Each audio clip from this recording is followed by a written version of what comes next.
इस समय हम एक ऐसी शख्सियत के साथ में हैं जो किसी परिचय की मोहताज नहीं है। एक ऐसा शख्स, एक ऐसा युवक जो बनना चाहता था, डॉक्टर, एमबीए में फेल हुआ, बाद में सिविल इंजीनियरिंग में गोल्ड मेडल लिया और आज ज्वाइंट कमिश्नर है मुंबई कॉर्पोरेशन के। सर, आपकी कहानी बड़ी इंटरेस्टिंग है। क्या सीख दी बच्चों को आज आपने? मैं जैसे आपने कहा कि हमने सीख तो नहीं दी, हमने सिर्फ अपना लाइफ उनसे शेयर किया और हो सकता है कि उसमें से कुछ चीज़ें उनको भा जाएँ और वो लोग उसमें अमल करें। बाकी सीख देना तो ठीक नहीं है, मुझे लगता है। मैंने वही कहा कि भाई दूसरे की एडवाइस तो सुननी ज़रूरी नहीं है, खुद को समझना चाहिए कि उनको क्या लाइफ में क्या करना है। आपको शुरुआती जो दौर रहा वो बड़ा स्ट्रगल वाला रहा। एक समय ऐसा भी रहा कि 300 रुपये में आपने नौकरी करी, लेकिन आज उसी जगह पे आप जॉइंट कमिश्नर हैं। वर्ली की बात कर रहा हूँ जहाँ। हाँ जी, तो यही कोशिश थी कि बच्चों को ये समझे कि अगर थोड़ी सी मेहनत करें तो लाइफ में कोई चीज़ ऐसी नहीं कि जो आप अचीव नहीं कर सकते हैं। जितनी मेहनत करोगे, जितना श्रम करोगे, उतना आपको मिलेगा।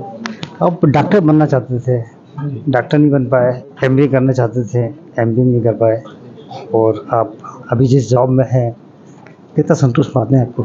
बहुत ज़्यादा संतुष्ट वाला जॉब है। जैसे डॉक्टर बन के जो सेवा कर सकते थे, अभी जो सेवा होती है उसी तरीके से होती है। लोगों के संपर्क में आते हैं, लोगों के लिए काम कर सकते हैं और बहुत ज़्यादा लोगों के लिए काम कर सकते हैं। डॉक्टर बन के शायद कुछ लोगों के लिए कर सकते थे, अभी यहाँ बैठ के बहुत ज़्यादा लोगों के लिए कर सकते हैं।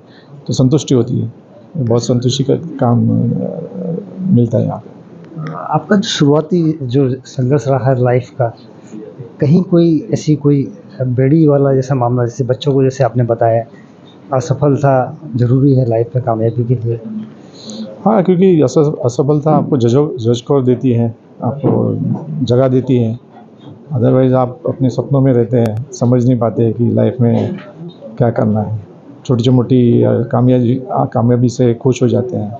तो अगर असफलता आती है तो आप थोड़ा-सा संभल जाते हैं। आप समझते हैं कि कहीं पे कोई चूक हो रही है, तो बड़ा करने की कोशिश करते हैं।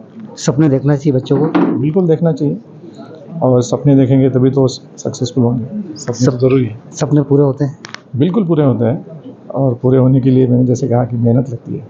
सर, एक वाक़या आपने बताया था कि जब आपको बिल्कुल रिजेक्ट कर दिया गया था, आप गोल्ड मेडलिस्ट थे और उसके बाद भी आपको जॉब नहीं मिला, तो क्या बीती उस समय आपके ऊपर? नहीं, वो तो बहुत इंटरेस्टिंग था कि मुझे भी इस बात का पता चला कि सही में प्रैक्टिकल नॉलेज हमें कुछ सीखते नहीं है। इंजीनियरिंग कॉलेज में हम लोग पढ़ाई तो कर लेते हैं, मार्क्स तो मिल जाते हैं, गोल्ड मेडल भी मिल जाता है, बट आपको प्रैक्टिकल नॉलेज कुछ होती नहीं है।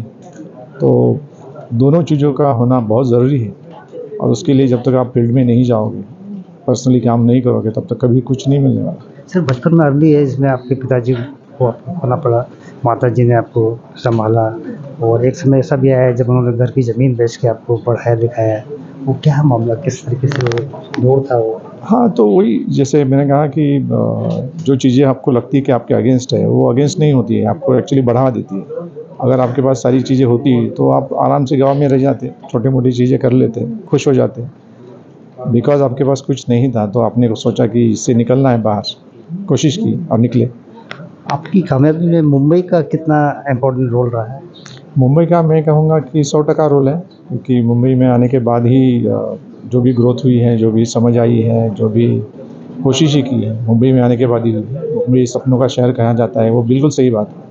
अगर यहाँ कोई आता है और अपने सपने संजोना चाहता है, तो बस मात्र श्रम की आवश्यकता है, जो चीज़ चाहे मिल जाती है। मुंबई वाक़ई सपनों का शहर है, जो चाहते हैं वो मिल जाता है, बशर्ते आपके सपनों में एक ज़िद होना चाहिए।